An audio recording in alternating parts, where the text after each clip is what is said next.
পানির তোড়ে ভেসে যাচ্ছে ঘরবাড়ি। যুক্তরাষ্ট্রের নিউ মেক্সিকো শহরে বৃহস্পতিবার দুপুরে শুরু হওয়া ভারী বৃষ্টিতে মুহূর্তেই রাস্তাঘাট ডুবে যায়। বিপর্যস্ত হয়ে পড়ে জনজীবন, ভেঙে যায় বাড়িঘর, গাছপালা ও সড়ক মহাসড়ক। এনডব্লিউএস জানায়, বৃহস্পতিবার রিও রুইডাসো নদীর পানি বিপদসীমার 12.5 ফুট পর্যন্ত উঠে যায়। এর আগে চলতি মাসের 8 তারিখের বন্যায় একই নদীর পানি 20 ফুট পর্যন্ত উঠেছিল। তখন প্রাণহানির ঘটনাও ঘটে।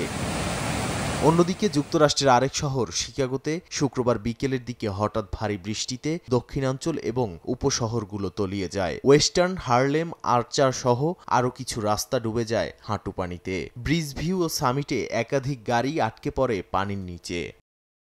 উদ্ধারকর্মীরা জানায়, তারা অনেকগুলো কল পেয়েছে। পানি নিষ্কাশন, পাম্প পরিবর্তন ও ফ্যান বসিয়ে শুকানোর কাজ শুরু হয়েছে। শনিবারও যুক্তরাষ্ট্রের বেশ কয়েকটি অঞ্চলে বৃষ্টি ও বজ্রঝড়ের পূর্বাভাস দিয়েছে আবহাওয়া দপ্তর। তাই সবাইকে সর্বোচ্চ সতর্ক থাকার আহ্বান জানিয়েছে কর্তৃপক্ষ।